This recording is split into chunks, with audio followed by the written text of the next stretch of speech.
Waalaikumsalam warahmatullahi wabarakatuh. Waalaikumsalam warahmatullahi wabarakatuh. Selamat pagi, rekan-rekan sekalian yang mengambil mata kuliah rekayasa sungai. Jadi hari ini adalah pertemuan perdana untuk mata kuliah rekayasa sungai. Nah, di sini adalah gabungan ya Bapak Ibu dari kelas RPL dan juga kelas non-reguler. Jadi disatukan untuk hari Sabtu ini. Nah, mungkin baru sebagian yang sudah bergabung ya dengan eh, kita. Jadi belum semua. Kalau menurut di di grup itu, saya lihat ada sekitar 16 orang mungkin ya yang mengambil mata kuliah rekayasa sungai ini. Nah, itu. Untuk rekayasa sungai ini saya pegang sendiri, jadi tidak ada join dengan dosen lain. Jadi nanti sampai ujian itu saya yang pegang untuk mata kuliah rekayasa sungai. Kemudian dengan mata kuliah di semester ini matematika teknik ya, matematika teknik itu. Jadi mungkin kalau ada yang mengambil, kalau menurut jadwal itu besok besok jam 8 ya kalau nggak salah. Seperti itu. Oke.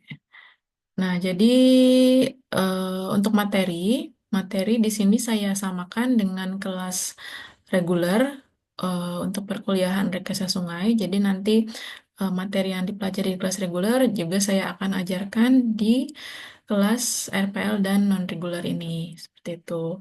Nah, di mana nanti kita akan ada seperti presentasi begitu ya Bapak Ibu ya. Jadi saya ada 6 topik bahasan, 6 topik bahasan. Kemudian di situ nanti satu kelas ini berarti akan dibagi menjadi 6 kelompok sesuai topik masing-masing. Seperti itu. Nah, untuk teknisnya mungkin nanti kita bahas secara sambil jalan aja di grup WA ya. Jadi nanti saya share topiknya, silakan nanti dibagi untuk kelompoknya masing-masing. Nah, baik, langsung saja kita mulai. Hmm, oke, jadi yang pertama untuk materi hari ini masih pengenalan dulu. Jadi pengenalan tentang rekayasa sungai itu seperti apa, kemudian nanti capaian pembelajarannya seperti apa, tujuan dari kuliah ini nanti eh, seperti apa, begitu ya Bapak Ibu, dan materi yang akan dipelajari itu apa saja. Nah, di sini kita masuk dulu ke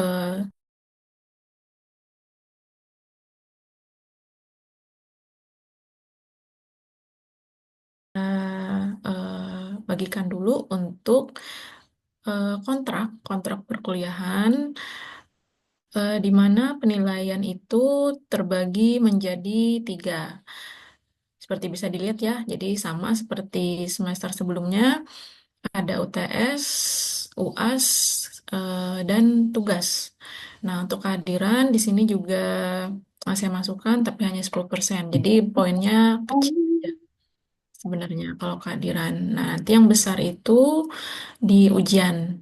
Di ujian, terutama ujian akhir semester ya, di UAS nanti terakhir.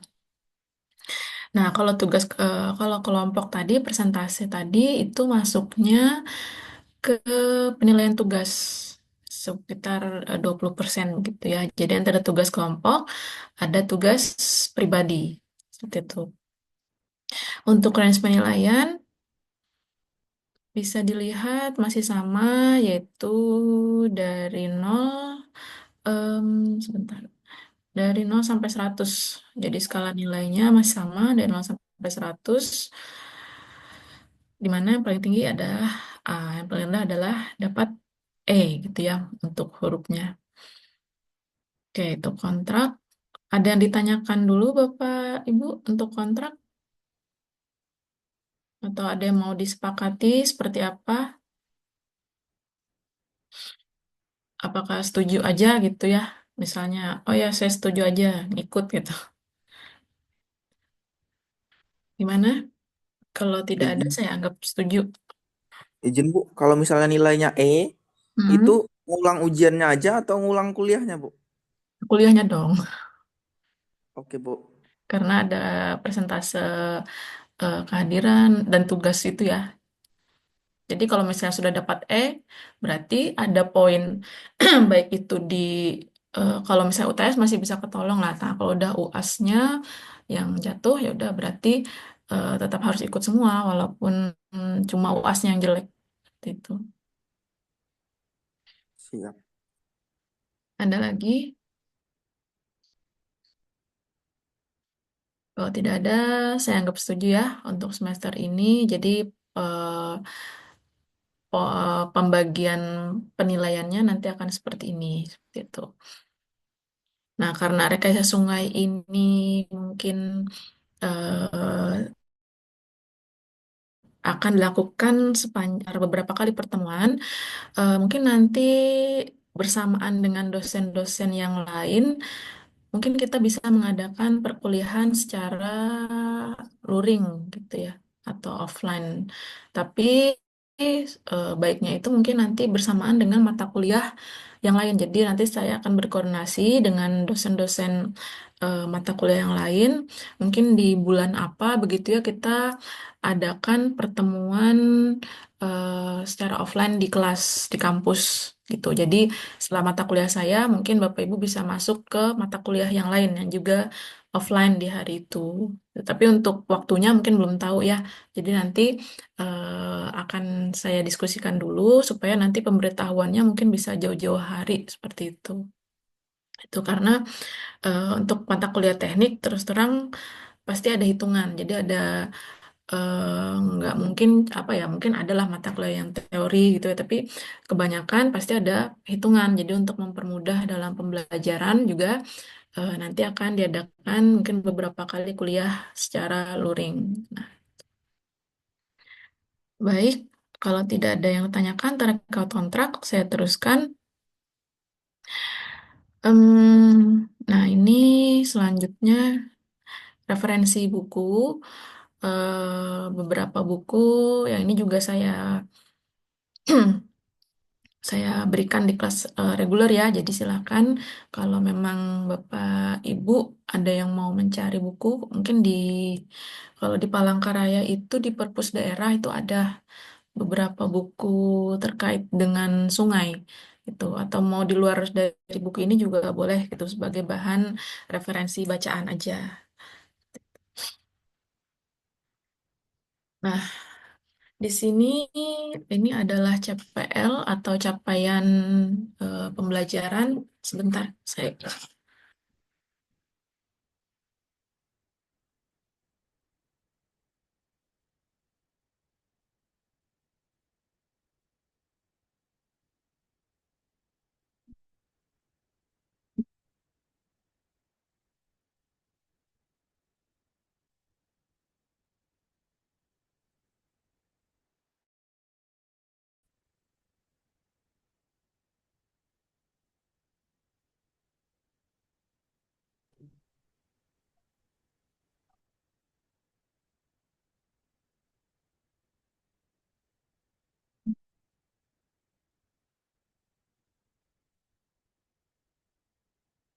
Nah, ini capaian pembelajaran yang menjadi tujuan dalam pembelajaran rekayasa sungai. Nah, di sini ada beberapa poin. Yang pertama, bisa memahami kenapa diperlukan suatu rekayasa sungai, kemudian sejarah dari manfaat sungai itu sendiri bagi masyarakat, kemudian bisa memahami keberadaan air di permukaan bumi, seperti di sungai dan waduk ya, serta melakukan perhitungan sederhana tentang curah hujan. Nah, jadi nanti tidak hanya teori, tapi juga di sini ada perhitungan bagaimana cara menghitung curah hujan serta debit banjir. Seperti itu. Nah, mungkin yang kelas non-reguler mungkin saya sudah mengambil mata kuliah lain yang berkaitan dengan air ya, sudah pernah menghitung debit seperti itu. Mas Yangki sudah pernah? Ada? Sudah, Bu. Sudah ya. Nah, jadi karena RPL ini nanti mata kuliahnya tidak semua mengambil, mungkin ada yang belum, jadi nanti akan saya jabarkan lagi bagaimana cara perhitungan untuk menghitung debit air. Nah, kemudian poin selanjutnya bisa memahami dan mengaplikasikan cara kejadian dari proses erosi dan sedimentasi, serta bagaimana pengendalian dari kejadian tersebut. Kemudian bisa memahami konsep dan prosedur serta prinsip ilmu dan teknologi yang diperlukan dalam pemanfaatan sungai untuk kepentingan manusia. Seperti itu. Jadi untuk rekayasa sungai pasti nanti ada hubungannya dengan bangunan air ya, bangunan air, terutama bangunan air yang ada di sungai itu sendiri. Tuh, jadi ada macam-macam nanti kita pelajari bersama. Oke, ini CPL-nya. Nah, sekarang kita masuk dulu. eh, Kita harus tahu dulu ya. Jadi apa itu rekayasa sungai? Secara teori sebenarnya rekayasa sungai ini sendiri bagian dari ilmu yang mempelajari perilaku sungai. Jadi sungai itu ada sifatnya sendiri dan cara pemanfaatan potensinya secara efisien. Nah, mungkin selama ini, terutama di wilayah kita di Kalimantan Tengah ya, mungkin banyak sekali sungai. Nah, apakah selama ini sungai-sungai itu sudah dimanfaatkan secara efisien atau belum? Nah, nanti kita lihat bersama. Kemudian tujuan dari rekayasa sungai. Nah, di sini kita bisa mendapatkan manfaat dari sungai itu sendiri, serta kita bisa meminimalkan dampak negatif, terutama akibat banjir dan bagaimana cara pelestarian sungai. Jadi mungkin tidak hanya sungainya, tapi juga daerah di kawasan sungai tersebut karena saling berkaitan. Jadi daerah-daerah di sungai itu sendiri, kita sebutnya daerah aliran sungai ya, daerah aliran sungai itu juga harus dilestarikan untuk memberi karena akan berdampak terhadap sungainya. Kalau misalkan daerah dasnya itu terganggu atau terjadi perubahan ekosistem lahan, tentu dampaknya ke sungai itu salah satunya bisa terjadi erosi tadi ya atau sedimentasi di sungai karena tidak ada daerah tangkapan hujan, tidak ada yang menahan. Jadi seperti semakin rusak, mungkin akan semakin banyak seperti endapan lumpurnya di sungai itu. Itu. Itu salah satunya aja gitu ya, salah satunya. Nanti mungkin ada lagi dampak yang lain atau jenis pemanfaatan yang lain di sungai tersebut. Nah, untuk pemanfaatannya sendiri ini ada beberapa ya, seperti untuk pertanian seperti di saluran irigasi. Mungkin kalau ada memanfaatkan sungai, dipecah menjadi sungai-sungai kecil untuk dimanfaatkan di irigasinya. Kemudian juga sebagai keperluan navigasi, air minum, pembangkit listrik tenaga air, dan sebagainya.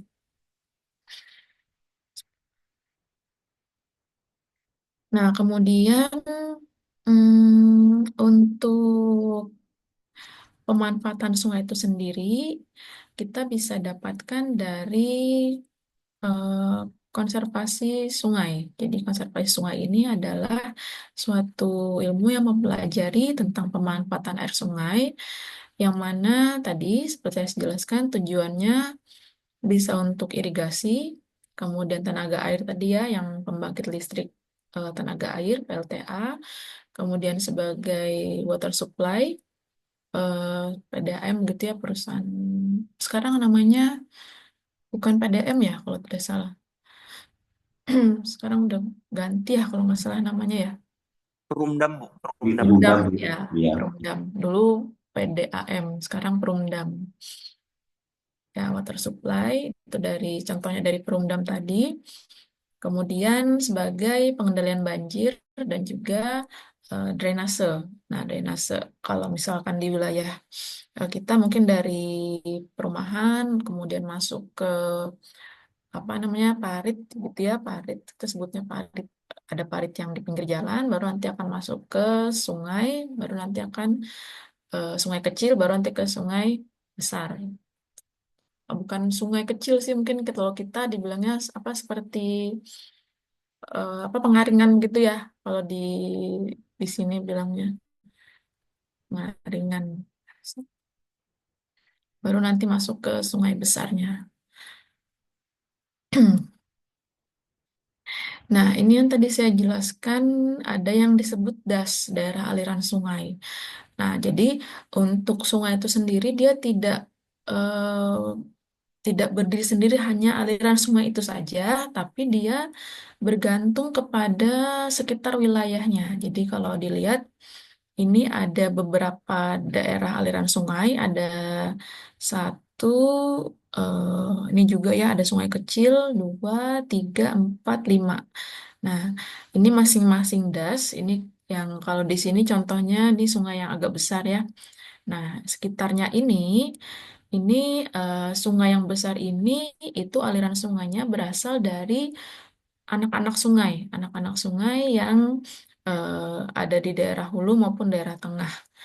Nah, sini daerah hulu, tengah, kemudian nanti akan sampai hilir akan bermuara di laut. Nah, jadi daerah das ini merupakan daerah tangkapan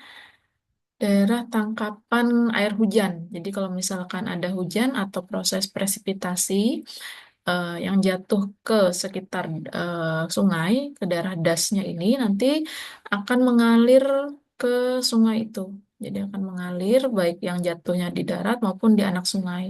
Nah, semuanya yang memberikan pengaruh terhadap sungai itu kita sebut daerah aliran sungai.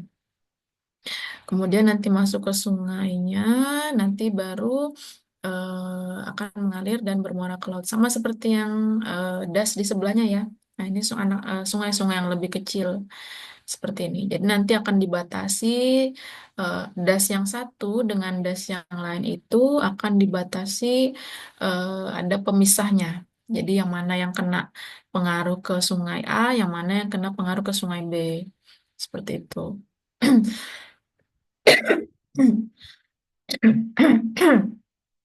Oke. Nah, untuk daerah tangkapan air hujan, ini kita sebut catchment area. Catchment area atau daerah tangkapan air hujan. Nah, seperti ini. Nah, sehingga tadi yang saya bilang di awal, kalau misalkan dasnya itu rusak, terutama sudah tidak ada eh, hutannya begitu ya, atau daerah untuk menangkap air hujan, otomatis nanti akan terjadi, bisa saja mungkin terjadi longsor, yang mana dari longsor itu nanti akan membawa, bukan akan terjadi proses erosi. Nah, dari erosi itu akan mengakibatkan adanya sedimentasi di sungai itu sendiri. Nah, dari sedimentasi, misalkan di daerah hulunya saja sudah rusak, maka nanti akan membawa kerusakan itu, proses sedimentasi itu akan terbawa sampai ke hilir. Itu. Jadi sebenarnya untuk kawasan das itu usahakan ya, daerah hulunya itu jangan sampai rusak begitu ya. Karena kalau sudah rusak, di mana yang daerah tengah dan hilir gitu. Nah, ditakutkan nanti misalkan hujan deras seperti yang banyak terjadi sekarang, yang hujan di daerah hulu, tapi yang kena banjir di daerah tengah dan hilir gitu. Jadi membawa air yang cukup banyak. Nah, nanti yang kena itu di tengah misalkan kena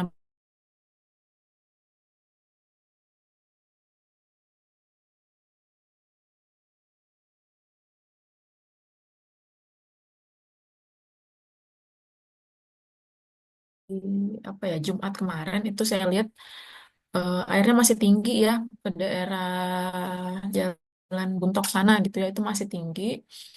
Udah nggak kelihatan lagi yang mana sungai, yang mana darat itu sudah nyatu begitu. Jadi sudah tinggi. Nah, itu bisa jadi kiriman dari daerah hulunya hujan gitu nanti.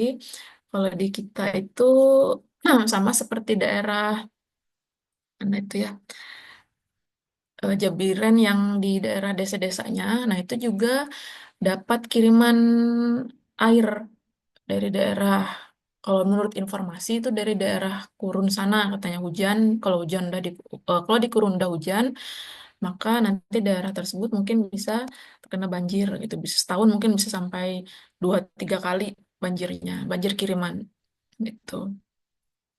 Nah, saya tidak tahu apakah mungkin di hulu sungainya itu sudah rusak atau seperti apa, sehingga sekarang lebih sering kayaknya intensitas banjirnya itu ya. So, mungkin ada informasi Bapak Ibu yang dari dari mana ya? Daerah Murung Raya begitu atau dari daerah yang atas? Oke. Ada yang banjir Bapak Ibu di tempatnya?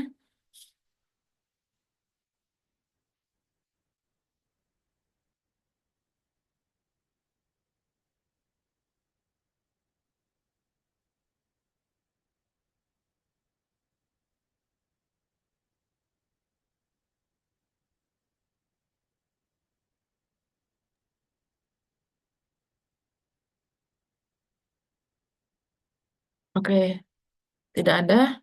Ada info apakah masih banjir? Tidak tahu ya. Saya juga seminggu yang lalu mungkin mudah-mudahan sekarang udah surut airnya. Nah, selanjutnya kita berbicara tentang pemanfaatan sungai dan bantaran dari sungai itu sendiri. Jadi bantaran itu wilayah yang ada di pinggir sungai. Nah, menurut peraturan pemerintah nomor 38 di sini menyatakan bahwa sungai itu sendiri bisa bermanfaat sebagai penyedia air dan wadah air untuk memenuhi kebutuhan rumah tangga, sanitasi lingkungan, tadi pertanian ya contohnya sih, kemudian perikanan, pembangkit tenaga listrik dan transportasi. Kalau di tempat kita untuk wilayah yang masih sulit dijangkau dengan kendaraan darat, kebanyakan memang masih ada yang menggunakan istilahnya apa bahasanya jukung ya, jukung atau kapal kapal feri gitu.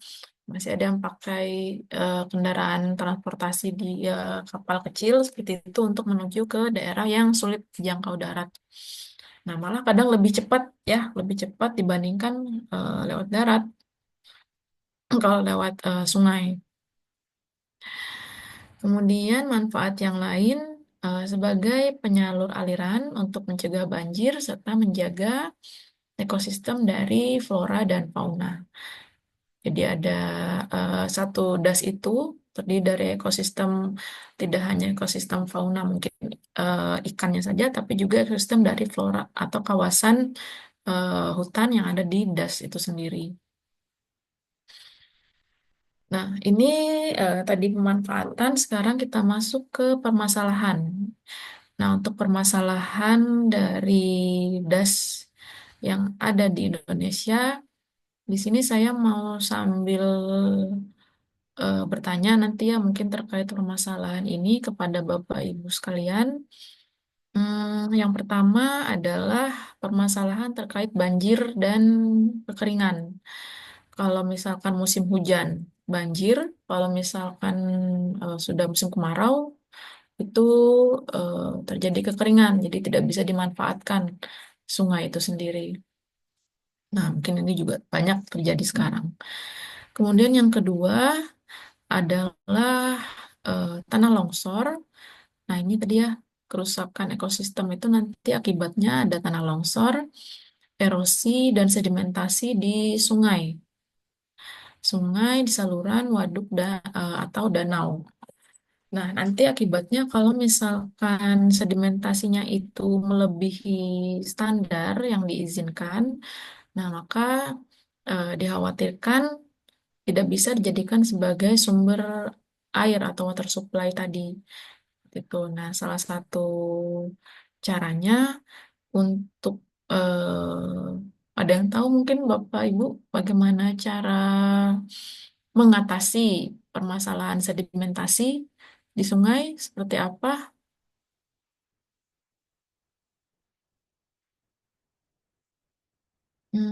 Mas Laurentius, ada Mas Laurentius? Ada Bu. Ya, oke. Jadi gimana caranya menurut Mas Laurentius mengatasi sedimentasi di sungai? Misalkan akibat erosi, kemudian banyak lumpur di sungai itu, ada sedimen gitu ya. Nah, itu caranya gimana mengatasinya?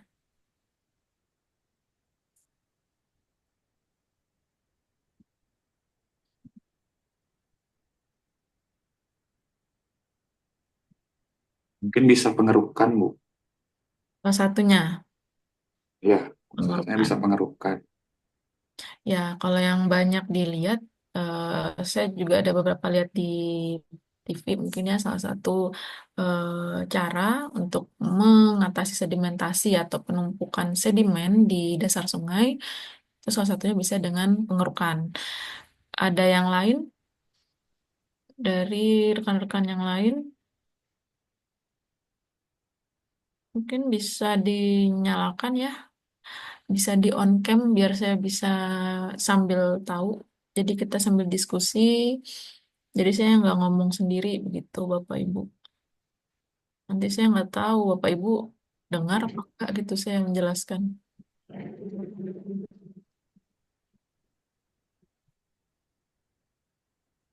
Dari Mbak Tiara gimana Normalisasi Mbak? Bu.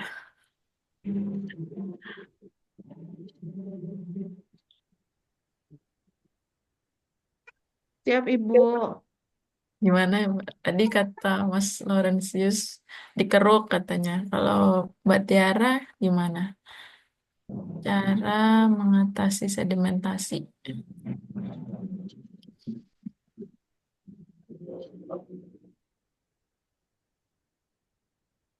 Silakan yang lain juga ya kalau mau menambahkan. Mungkin sudah ada pengalaman terkait eh, sungai begitu ya. Mungkin bapak-bapak di sini ada yang bekerja di yang berkaitan dengan sungai, mungkin bisa menambahkan. Karena sedimentasi ini masalah yang eh, sekarang banyak gitu ya. Jadi sungai-sungai sekarang tuh mungkin banyak yang terjadi sedimentasi. Normalisasi air sungai, Bu. Itu bagaimana ininya? Teknisnya, normalisasinya berarti seperti apa, Mas? Tadi siapa ya?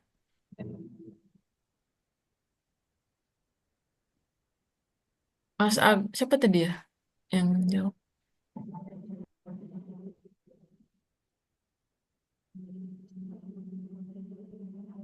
Normalisasi sungai.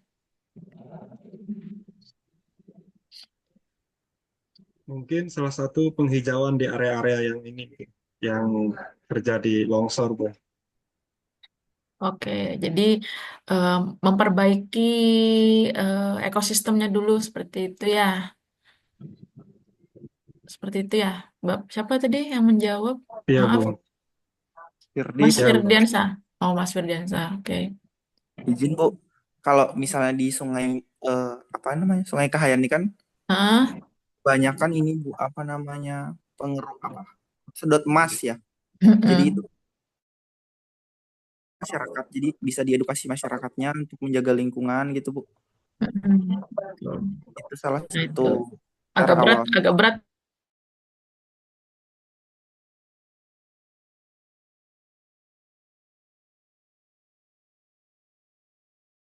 untuk itu tujuannya kan sebagai water supply ya, jadi sebagai sumber air. Mungkin di wilayah kita belum, saya kurang tahu, kayaknya belum ada ya, mungkin waduk ya, Belum ada bendungan. Jadi Bu. Waduk itu dia air yang di tengahnya itu waduk, bendungan itu bangunannya. Jadi bendungan itu bangunan struktur bangunan airnya. Nah, waduk itu area yang ditahan oleh bendungannya itu. Nah, itu waduk. Kalau di wilayah kita mungkin belum ada ya. Nah, itu kaitannya mungkin juga dengan topografi kita. Topografi wilayah Kalimantan Tengah mungkin apakah bisa gitu ya dibuat waduk di area di wilayah kita. Kalau Iya, untuk begitu. di Kalimantan Selatan itu ada beberapa bendungan seperti bendungan Tapin, bendungan Riam Kanan. Nah, kalau dilihat mungkin di sana itu secara topografi itu ada pegunungan Meratus begitu ya Bapak Ibu, pegunungan Meratus. Nah, apakah di sana itu mungkin lebih memenuhi syarat untuk dibuat bendungan tadi?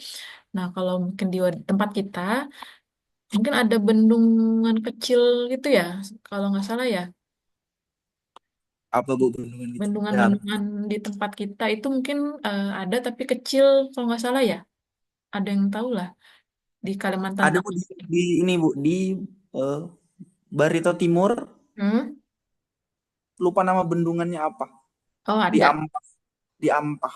Oh iya ada. Nah itu berarti mungkin kalau untuk skala besar bendungan itu belum bisa ya. Tapi untuk setahu saya juga ada skala-skala bendungan skala kecil itu ada di Kalimantan Tengah.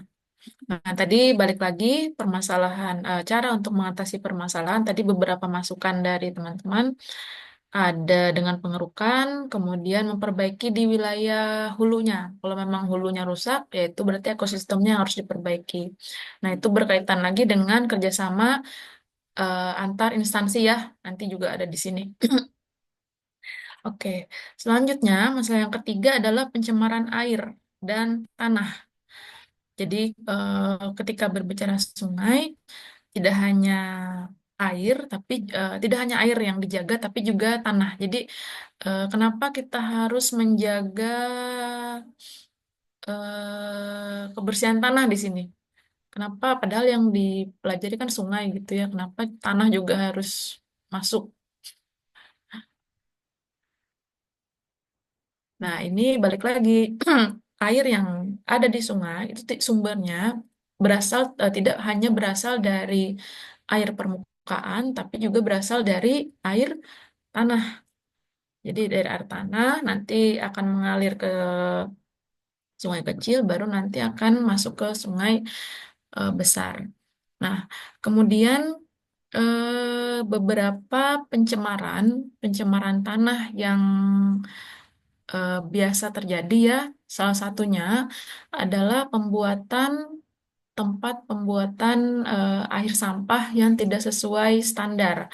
Nah, jadi kalau Bapak Ibu ada yang tahu mungkin ya di tempat pembuangan air sampah itu sebenarnya ada eh, syarat atau ada teknologi yang digunakan supaya air dari sampahnya itu tidak masuk ke dalam tanah gitu. Jadi kalau kita punya sampah ya, terutama sampah rumah tangga itu pasti kan tidak hanya sampah padat, tapi pasti ada airnya ya, airnya yang bau lah begitu. Nah itu bagaimana caranya ketika di tempat pembuangan air sampah itu air itu tidak masuk ke dalam tanah sehingga tidak mencemari air tanah seperti itu. Itu salah satu.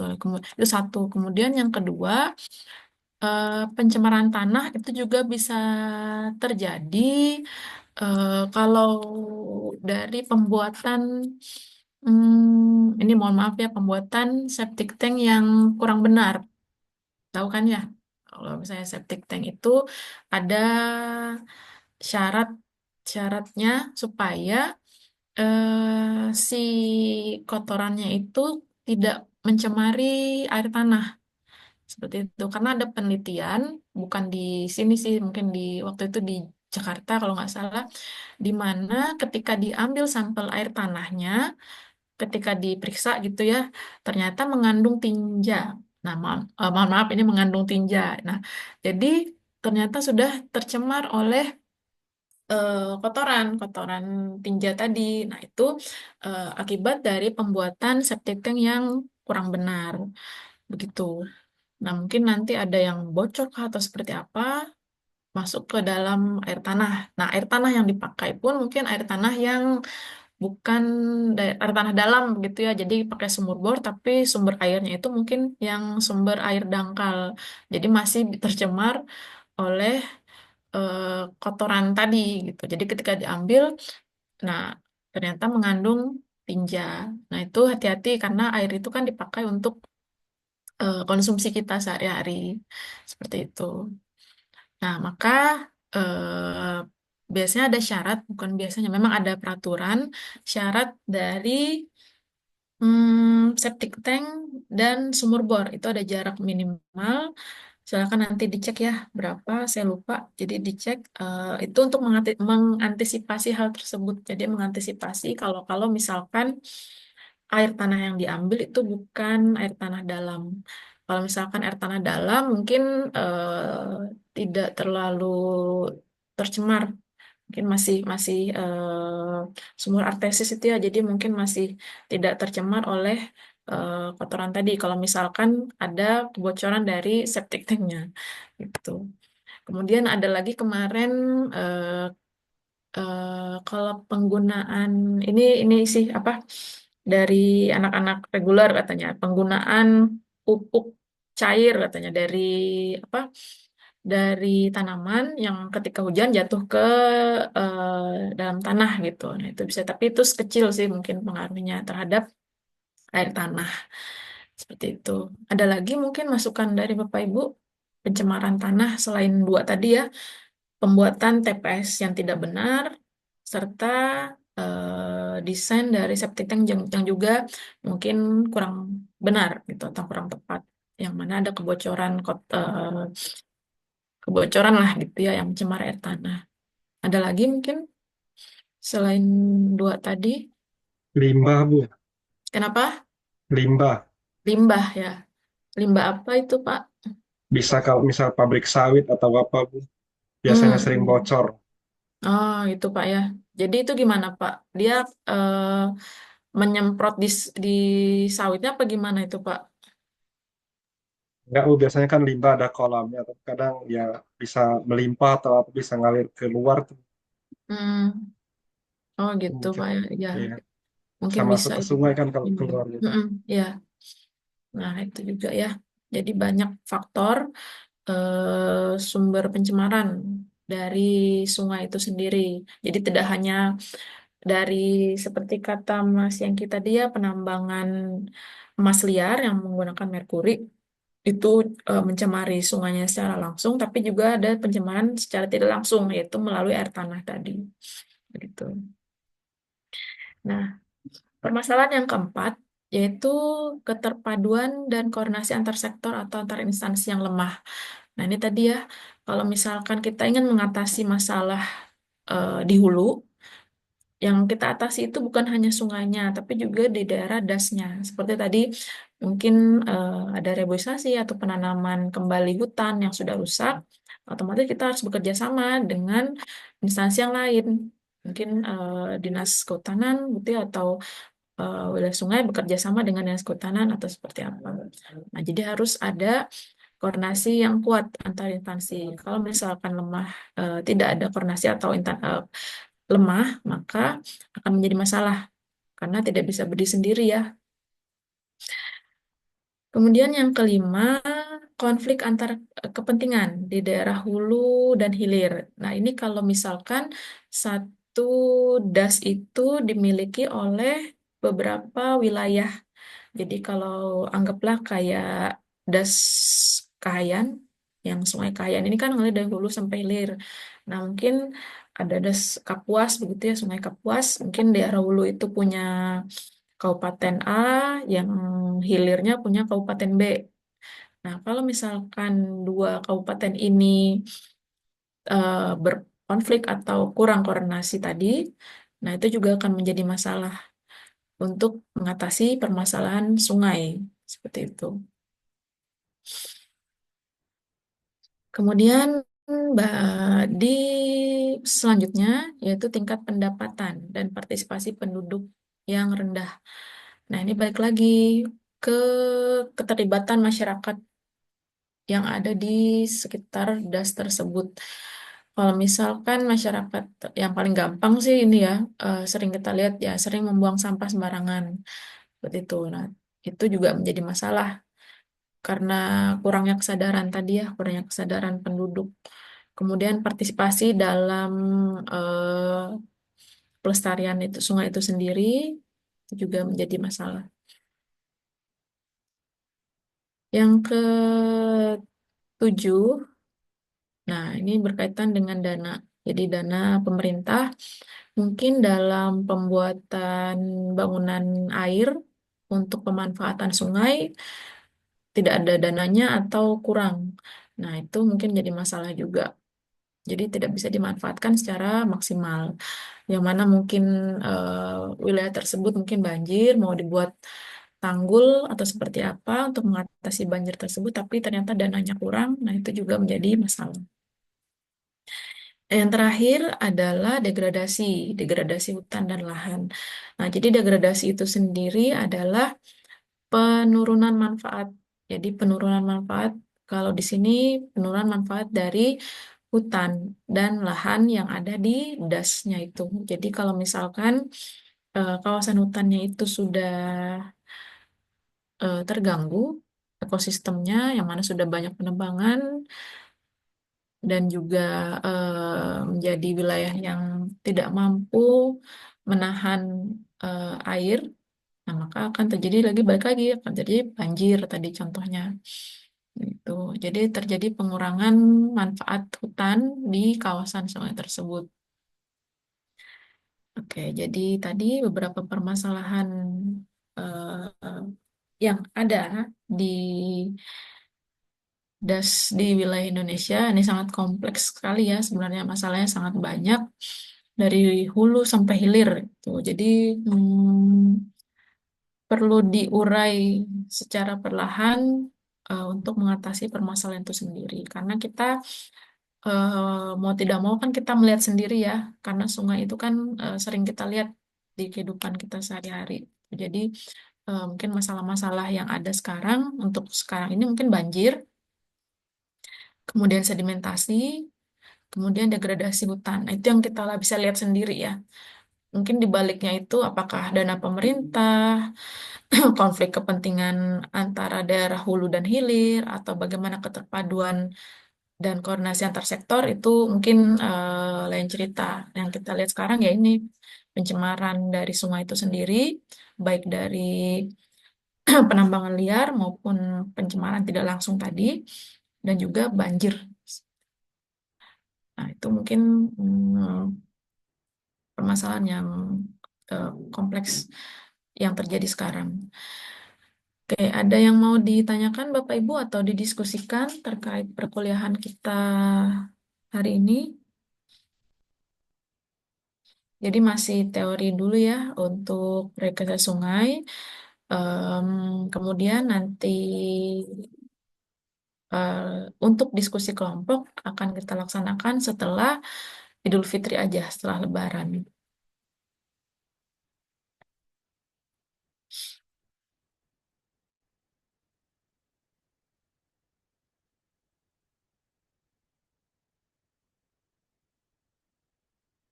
Gimana Bapak Ibu? Ada yang didiskusikan atau ditanyakan sebelum saya tutup? Izin, Bu.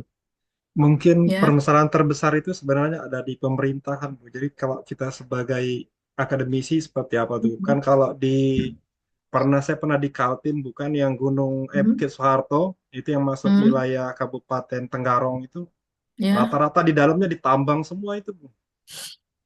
Padahal kan tanah kawasan itu, Bu. Tambang apa Pak? Batu bara, Bu. Batu bara.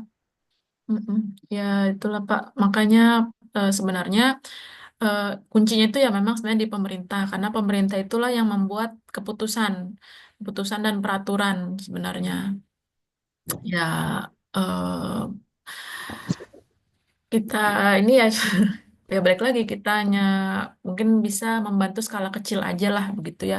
Untuk skala besarnya memang dari pemerintah tadi keputusan, kemudian kebijakan pengelolaan sungainya itu semuanya memang dari pemerintah. Kita mungkin sebagai masyarakat ya yang bisa kita lakukan memberikan kontribusi kecil lah, mungkin skalanya masih skala kecil aja. Nah, mungkin salah satunya menyadarkan lah kalau mungkin Asia ada yang suka buang sampah di sungai gitu ya. eh, Bagaimana caranya supaya di susah mungkin susah tapi mungkin bisa dibantu sosialisasi secara perlahan gitu.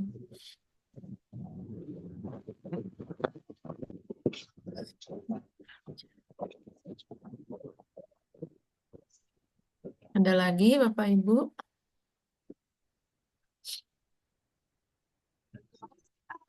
Hari ini ada kuliah apa selain rekayasa sungai?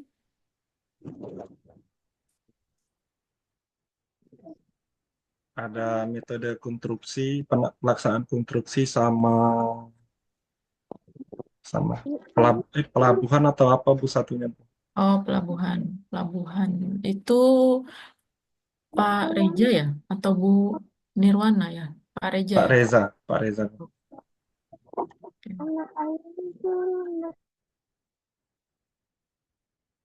Oke. Jadi karena pertemuan pertama, kita masih diskusi aja ya Bapak Ibu ya, diskusi dan pengenalan. Jadi tadi sudah masuk ke apa itu rekayasa sungai, kemudian capaian pembelajarannya, kemudian apa saja yang akan kita pelajari, serta manfaat dan permasalahan yang ada di sungai. Gitu. Oke, kalau tidak ada, saya izin untuk mengakhiri perkuliahan kita pagi hari ini. Saya izin dulu untuk screenshot mungkin ya. Screenshot dulu. Saya ambil dari ini aja. Sebentar. Eh, Oke.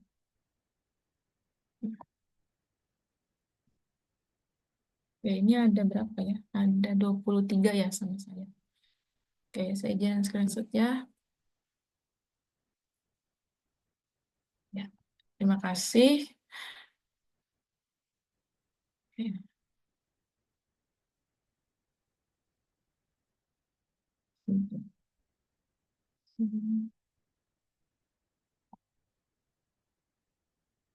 Hmm.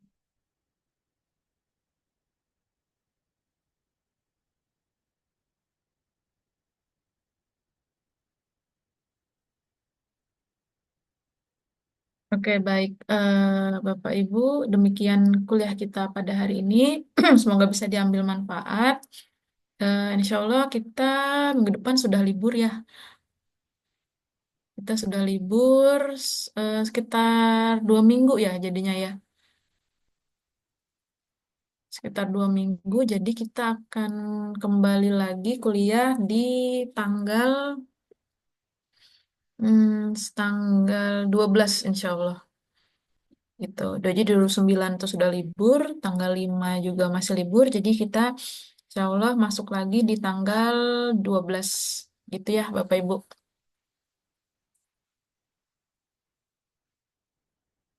Oke, saya izin pamit untuk dan menutup perkuliahan kita pagi hari ini. Terima kasih. Assalamualaikum warahmatullahi wabarakatuh. Selamat pagi.